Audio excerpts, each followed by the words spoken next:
उठलेले, इंद्रायणीचं पाणी भरण्याचा अधिकार सुद्धा तुम्हाला नाही. हे म्हणणारे विश्ववाटेचं तर ते लेकराने रडत रडत घरी जावं. संत आहे तर काही उलट उत्तर नाही देता घरी. आई वडील आपल्या डोळ्याने बघत होते आपल्या लेकरांना आपल्या या समाजामध्ये किती त्रास होतोय. त्या लेकरांचा त्रास कमी व्हावा यासाठी विठ्ठलपंत आणि रुक्मिणी माता प्रयत्न करत होते. अरे विठ्ठलपंतांनी तर या धर्मसभेमध्ये विचारलं. नवे नवे तर पैठणला धर्मजल करत करत पैठणला गेले आणि पैठणच्या धर्मसभेमध्ये विचारलं तर त्या धर्मसभेमध्ये उत्तर दिलं की आता शेवटमध्ये तुम्हाला देहांत प्रायश्चित्त करावं लागेल. अरे लेकरांचं हित करण्यासाठी, लेकरांचं कल्याण करण्यासाठी, देहांत प्रायश्चित्त करण्यासाठी सुद्धा तयार झाले ते म्हणजे आई वडील आहे. आपल्या लेकरांना समाजामध्ये स्थान मिळावं, देहांत प्रायश्चित्त करण्यासाठी तयार झाले. आणि बघा ज्यावेळेस देहांत प्रायश्चित्त करायचं आहे लेकरांना गोडधड करू खाऊ घातलं. यानंतर माझ्या लेकरांना कोण खाऊ घालेल नाही खाऊ घालेल हे मला माहित नाही, परंतु आपल्या हाताने आईने लेकरांना खाऊ घातलं ती आई असते. आई सांगायची तुम्हाला ती आई असते. आपल्या लेकरांना खाऊ घालते, पिऊ घालते, त्यांचा सांभाळ करते आई आहे. तर ती रुक्मिणी माता विचार करत होती आज मी या लेकरांना सोडून गेले तर माझ्या लेकरांची अवस्था हाल अपेक्षा होती. यांना खाऊ कोण घालील, यांना पिऊ, यांची काळजी कोण घेईल ही रुक्मिणी माता विचार करत होती. या लेकरांना सांभाळ कराय कोण करेल. डोळ्यामध्ये अश्रूचे पूर धावत होते. विठ्ठलपंत सुद्धा अनावर अश्रू करत होते. आता आपल्या लेकरांचा सांभाळ कोण करेल. अरे ज्यावेळेस देहांत प्रायश्चित्त करण्यासाठी जायचं आहे ना त्यावेळेस म्हणताय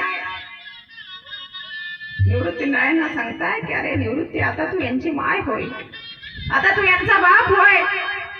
अरे त्या निवृत्तीला त्यावेळेस काही कळलं नाही, परंतु आई बाप मात्र देहांत प्रायश्चित्त करण्यासाठी जाताय. त्या क्षणी त्या विठ्ठलाच्या मूर्तीपुढे सुद्धा हात धरताय की अरे आमच्या लेकरांना या समाजामध्ये स्थान मिळवण्यासाठी आम्ही देहांत प्रायश्चित्त करतोय.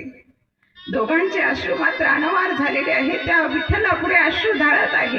अरे परमेश्वरा तू सोडून आज माझ्या लेकरांना कोणीच नाही रे, तूच यांचा पाठीराखा हो. अरे जे संत आहेत ते कृपा करतात पुढे, परंतु बघा आज या लेकरांवरती आधार करण्याचं काम साक्षात भगवंताला दिले. अरे देहांत प्रायश्चित्त करण्यासाठी विठ्ठलपंत आणि रुक्मिणी निघून जातात, देहांत प्रायश्चित्त करतात. हे लेकरांसाठी देहांत प्रायश्चित्त करतात. अरे सकाळी उठल्यानंतर भक्ताई विचारणार होती की माझी आई कुठे गेली, माझे वडील कुठे गेले.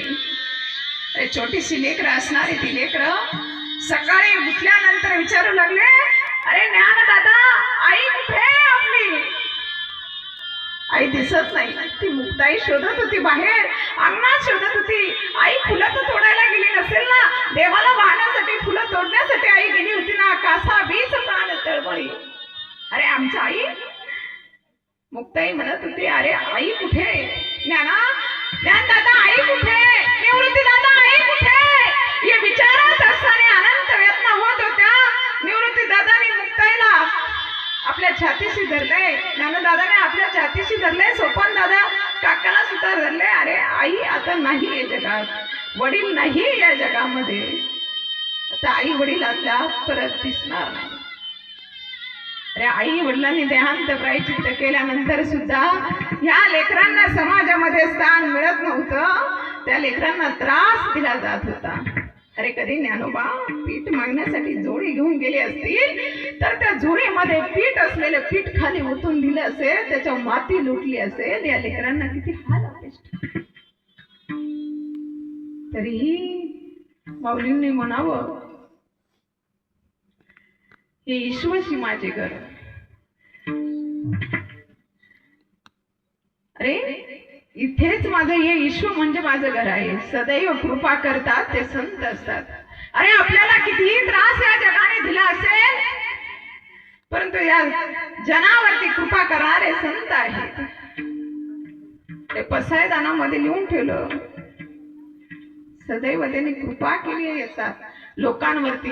ज्या समाजाने त्यांना त्रास दिला त्यांना सुद्धा आपलंच करणारे संत आहे. म्हणून संत काय असतात, कृपावंत असतात. अभंगाच्या शेवटी विठ्ठल